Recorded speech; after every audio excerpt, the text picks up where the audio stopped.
what I'm trying to say is that there are different sources of happiness. And in the West, in individualistic cultures, we're drawing a bit more on those internal feelings and standards. And in more interdependent cultures, people are paying a little bit less attention to how I'm feeling moment to moment and more on these sorts of global assessments like, am I doing better than other people? Am I worse off than other people? Humans are social animals. Being with other people can make us happy, but it can also make us unhappy, depending on how we interact and think of each other.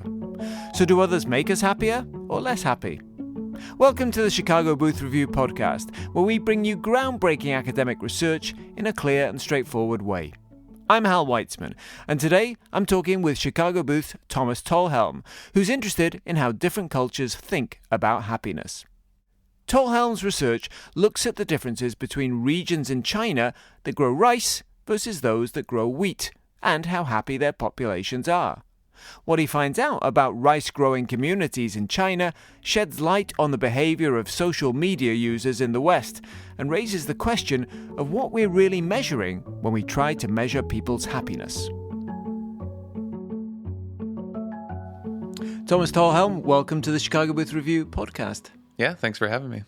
So we invited you here because you have some fascinating research about rice growing versus wheat growing and all sorts of implications of what the societies are like in those areas. So tell us a bit about what you did and what you found. Yeah. The basic idea here is that rice farming and wheat farming are two very different forms of farming. Lots of parts of the world have relied on one or the other historically. And a lot of research in the past had looked at how culture's subsistence style, so the way they make a living, is influencing their cultures, even in the modern day, even as people are no longer farming.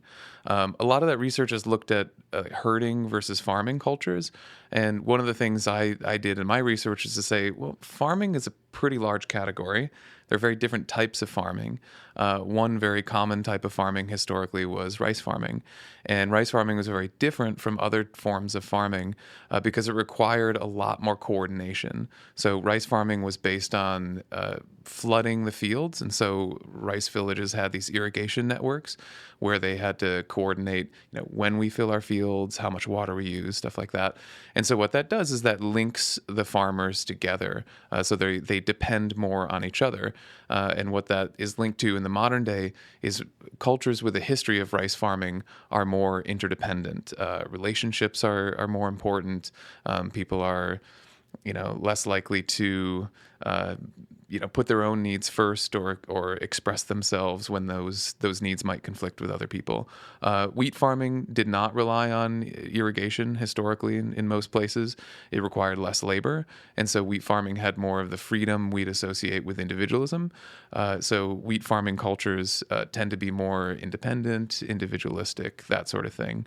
And these two groups are largely different in China. So northern China is traditionally wheat farming, also millet, which is grown similarly. Southern China farms rice. And so you see cultural differences within China that map on to the rice versus wheat farming. Okay, so rice farming cultures in China are more interdependent. That's right. Because of the water. So what about, in America you have rice growing areas, well, not many, but some, and you have a lot of wheat. Do you see same kind of patterns? Yeah, so nobody's really ever tested rice in the United States. But I do think that I think it makes sense to view Western culture as essentially being a wheat farming culture. Wheat and other similar crops have been really important in Western culture throughout history. The West also tends to be quite individualistic in cross-cultural studies. And I think the history of wheat farming, among other subsistence styles, plays some role in that. It's not the only reason, but I think it can help explain why the West is a bit of an outlier around the world in terms of individualism. So tell us, how did you become interested in this topic in the first place? Yeah, so I lived in China after I graduated from college, and one of the places I lived was Guangzhou. Guangzhou is in southern China. It's kind of near Hong Kong. And as somebody who's interested in culture, I was often observing the behavior of the people around me. And southern China, to me, felt very much sort of like what I expected China to be like before I ever went there. So people were often shy around strangers. People were often slow to warm up. It was difficult for me to make friends. I often felt like in conversations, I didn't really know what the true attitude of the other person was. They seemed to be more careful in what they said. And then the next year I lived in Beijing, which is in the north, and it just felt like night and day to me. I mean, strangers would walk up to me.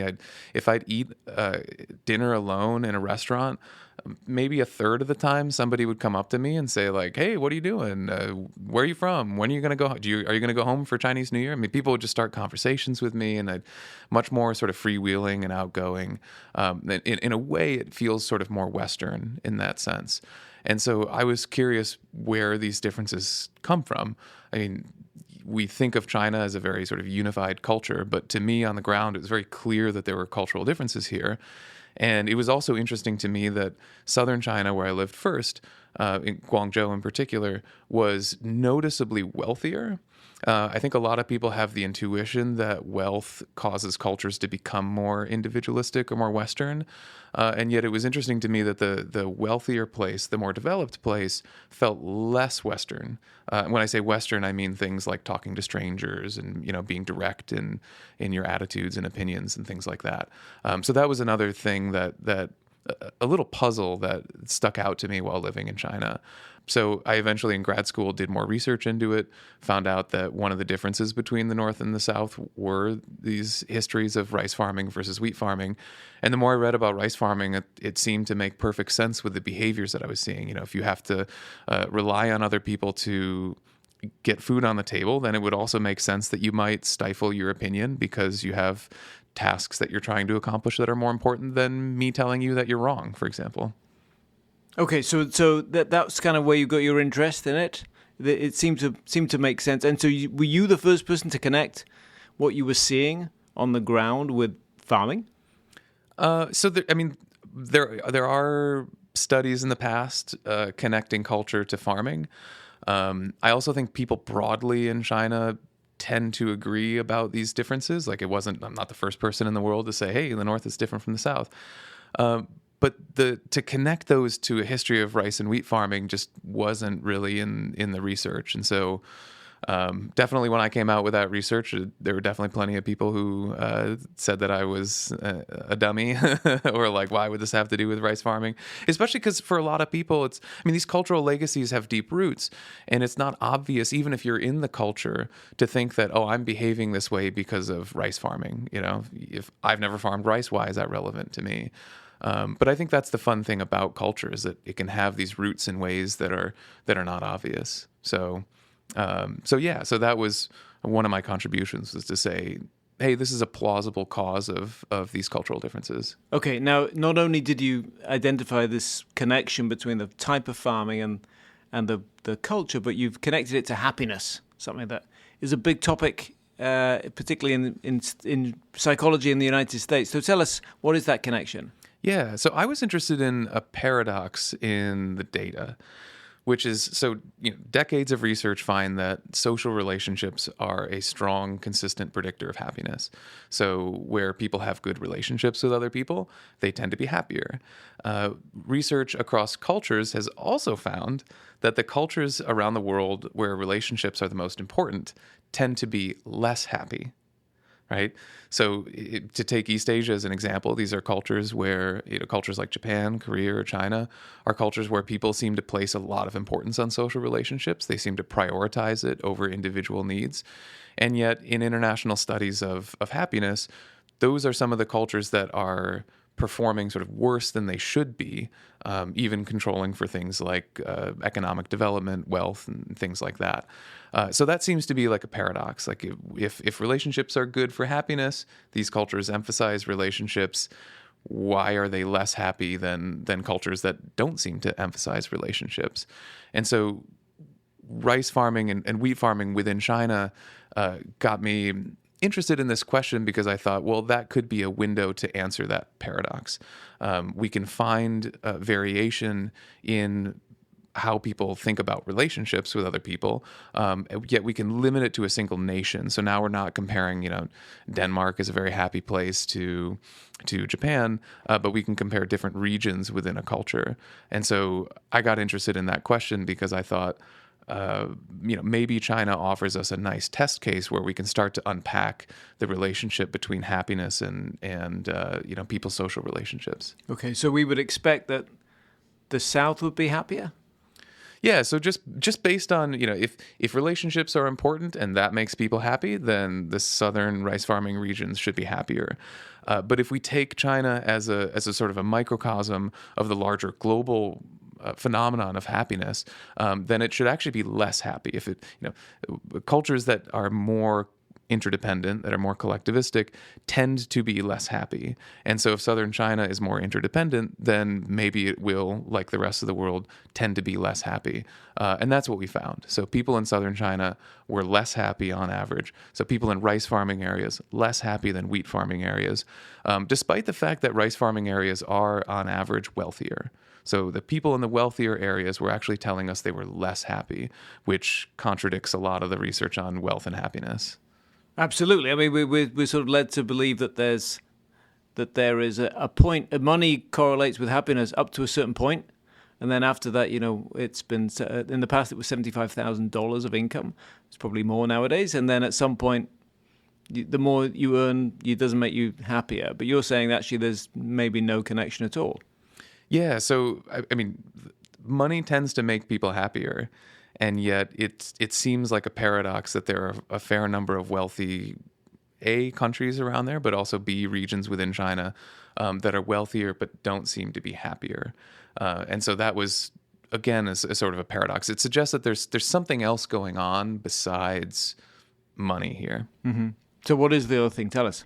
Yeah, so my explanation here is that when you have an interdependent, collectivistic culture, yes, people emphasize relationships. Yes, they prioritize relationships over individual needs. And that can be a good thing for people. But interdependence also comes with some things that are not great for people's happiness. One of those things is social comparison. So we know that interdependent cultures around the world tend to do more social comparison. And we also know that social comparison just tends to not make people very happy. So that's the explanation that we looked into in the study. Okay, and yeah, so we looked at, well, it's a little bit difficult because we wanted to find large scale survey data, but the problem is those large scale surveys don't ask directly about social comparison, and so we had to infer it. One way that we inferred it was to look at things that people often socially compare. And so I guess I can ask you, like, what are some common things that people socially compare? Well, I guess, things like possessions, like cars or houses, right? Looks, I guess. Yeah, so looks is definitely one.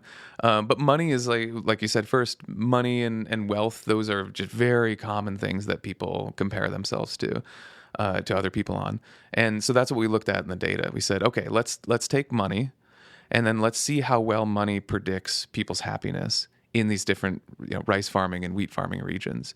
And so across the board, wealthier people tended to be happier, but wealth was a much better predictor in the rice regions than in the wheat regions. And so again, this thing that people tend to compare each other on is a better predictor of happiness in the rice regions, right? Which is suggesting that people are perhaps comparing themselves more. We did a similar sort of analysis for things like other things that people compare themselves on, things like education, occupational prestige. So basically, do you have a prestigious job or not? And again, these sorts of these things that people compare a lot were better predictors of people's happiness in the rice region than in the wheat region. Right. So this is consistent with this idea that, hey, people are comparing each other more in interdependent regions. And then I guess the other element that we found on top of that is that even for the people who were doing better in the rice regions, that wasn't actually making them better off in terms of happiness, right? Money was a better predictor of happiness in rice regions, but the overall level of happiness was lower. right? So even if you're on the top end of that social comparison spectrum, you're not better than people in a place where they're doing less comparison, right? So the net effect of social comparison seems to be just everybody's less happy, right? Even if you're better off relative to other people. Okay, so it has to do with relative wealth. I mean, it has to do with wealth, but it has to do a lot with what you see around you. And is that right? So happiness is a product of kind of me looking around and saying, well, yeah, I'm doing well, but I'm not doing as well as my neighbor. Therefore, I'm less happy. That's right. Yeah. So social comparison seems to make people less happy. Although what this is suggesting is that in the wheat region, it's not that people aren't comparing, but they're probably comparing less, right? And so they're probably relying a little bit more on things other than social comparison, right? One thing that research has found around the world is, so you can ask happiness in a bunch of different ways. One way to ask it is to say, over the course of several days, to say, hey, how happy are you right now? Like, how do you feel right now? Are you sad? Are you angry? Are you happy? And you can do that right now, or you can do that for the past week, or you can track people over several days. And then at the end of it, you can ask people, in general, how happy are you? Right? And so you can see how well do those moment-to-moment feelings correlate with your overall happiness, right? What they find is that in places like the United States or the UK, those moment-to-moment emotions are stronger predictors of people's happiness, the overall happiness, than in places like China or Korea, right? So in places like China or Korea, people seem to be relying less on those internal cues, my day-to-day experiences, and more on sort of global things like, am I doing well in life? Am I doing better than other people, right? So what I'm trying to say is that there are different sources of happiness. And in the West, in individualistic cultures, we're drawing a bit more on those internal feelings and standards. And in more interdependent cultures, people are paying a little bit less attention to how I'm feeling moment to moment and more on these sorts of global assessments like, am I doing better than other people? Am I worse off than other people? If you're enjoying this podcast, there's another University of Chicago podcast network show that you should check out. It's called Capital Isn't. Capital Isn't uses the latest economic thinking to zero in on the ways that capitalism is, and more often isn't, working today. From the morality of a wealth tax, to how to reboot healthcare, to who really benefits from ESG, Capital Isn't clearly explains how capitalism can go wrong and what we can do about it. Listen to Capital Isn't, part of the University of Chicago podcast network.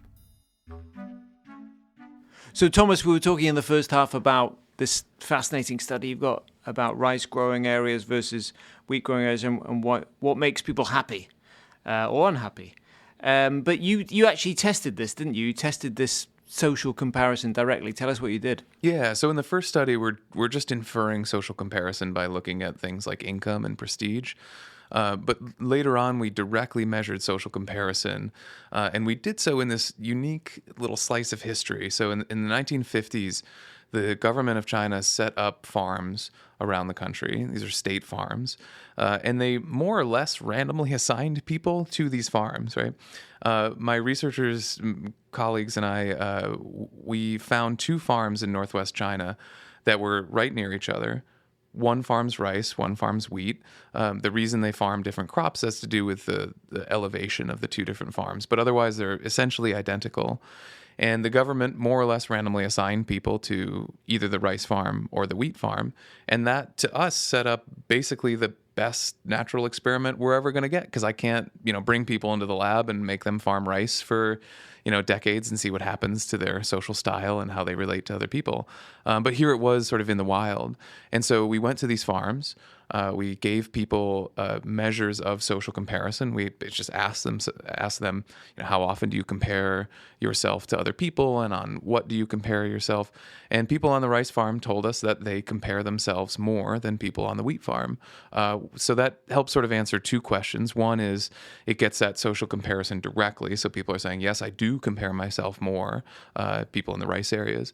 And 2, it helps get at this question of causality, because yeah, there's lots of differences between northern and southern China as a whole. But between these two farms, people were more or less randomly assigned to these farms. And we're seeing these social outcomes of that. So people who are in this more interdependent activity are now more sensitive to their relative rank to other people around them.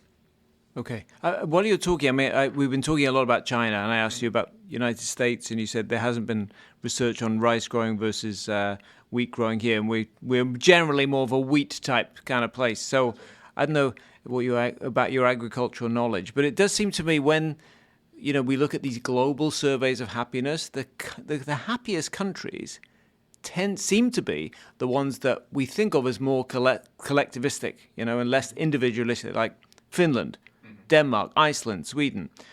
Whereas the more individualistic countries like, United States, UK, Canada, Australia, they all score lower on the happiness ranking. So how does that mesh with your research? Yeah, I think this gets to a question of what we mean when we talk about collectivism. And so you're definitely right that people think of places like Sweden or Finland or Denmark as collectivistic. But from a cultural standpoint, at least the way that cultural psychologists think about this, those are actually some of the least collectivistic places in the world. Now, again, it depends on how you're thinking about collectivism. So from a cultural psychology standpoint, collectivism has to do with tight ties and duties and responsibilities to people that are close to you. So people like family and close friends, right? Collectivism from a more sort of political science background or philosophical background, it doesn't draw that distinction between close. I see. So close you and mean far. it more in the sense of the village. That's right. Yeah. Whereas these other ones they have a strong safety net, that kind of thing, social safety net. Strong safety net. So from a cultural psychology standpoint, those places are actually more individualistic, because in a place like Sweden, your close relationships aren't really very important. They don't determine how well you're doing in life as much. They don't determine what your responsibilities are. And things like a strong social safety net, those are systems that operate outside of personal relationships. So it's actually the most individualistic cultures in the world that have these strong impersonal safety nets. Mm-hmm. Okay, fascinating. Now, I mean, there's something underpinning all of this and everything that we run, I guess, in Chicago Booth Review about happiness, which is, that happiness is important, that we should care about happiness. And, maybe that's just a Western thing. Maybe, in other places, not in the West, they value other things. Or even in the West, there's this debate about whether it's really happiness that's important or the meaning or purpose that you have in life. What is do you think we're kind of too obsessed with the idea of happiness? I definitely think that, at least as researchers, I think we take a little bit of a bias into this. A lot of the happiness research started in the West, and I think it's not an accident that people's definition or researchers' definitions of happiness or how we measure it taps into a version of happiness that's more predominant in the West. And so when I talk about how individualistic cultures tend to overperform on happiness around the world, even after accounting for GDP or wealth, I think part of the reason is social comparison, which I talked about today. I think another reason is because of how we've defined it. The idea of happiness in the research really focuses on people's emotions, right? How you feel. You should feel happy. You should feel elated. You should feel ecstatic. And I think there's a lot of cultures around the world where, it's not so much that people don't care about that, but they're trying to do other things. I think one of those other things is what I call security happiness. This is an idea that what's more important than me feeling good is me having security, right? Now, that could be as literal as physical security, but more metaphorical is like I can provide for my family, or I think that my children or their children are going to be safe and secure. And if something bad happens, then I have enough of a resource, backup to be able to provide for them. My guess is if we asked questions about that, then the results around the world might flip. I think then the US or the UK might start scoring a bit lower, and then you'd have cultures like, China or Japan. So it's almost like you need a different gauge depending on where you are. Happiness means different things in different places, which makes a lot of sense. Now, I mean, while you've been talking, I have 2 teenage girls at home, so obviously I was thinking of social media. You know, and in the feature that we wrote about your research in Chicago Booth Review, we drew this comparison with social media and rice farming, which, if people have been listening to this podcast, they'll understand. But of course, if you hadn't, that sounds absurd. So how does this work on social media? Is social media, this is kind of a popular narrative. Social media is making us less happy. It's damaging us. And is the mechanism there, the comparison? Is that what's happening? Is it the same kind of process? Yeah, I think that social comparison is a strong element of why social media can be harmful. And to me, I think we can look to the past of rice farming and social comparison in rice villages and how that can be bad for people's happiness, and see potentially a roadmap for our own future. I mean, I think that's the road that we're on right now. I mean, we have these little devices in our pockets that are like, hey, do you want to compare yourself to other people? Hey, do you want to compare yourself to other people? And it just doesn't seem like a recipe for happiness. And so do you think we're hardwired to compare ourselves? That's not a cultural thing. Everybody compares themselves to other people. I think if you give people enough opportunities, they will definitely compare themselves to other people. We're also, by the way, hardwired, I think, well, hardwired is a strong word, but people tend to socially compare up more than down, right? So theoretically, social comparison shouldn't make people happier or sadder. Because if you're comparing up, that makes you feel bad. And if you compare down, that makes you feel better. And so it should net out to zero, right? Well, when researchers actually give people opportunities to socially compare, they find that people tend to compare more up, right? So if you're earning $100,000 a year, people are often more concerned about the person who's earning 150, right? They're not looking down to the person who's earning 50.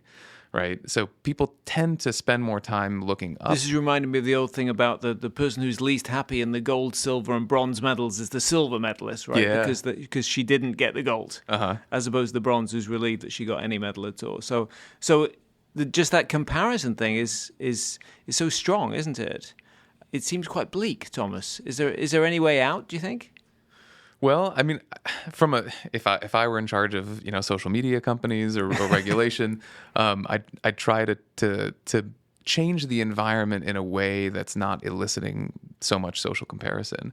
On a personal level, I do think there are choices that we can make to try to lessen the social comparison.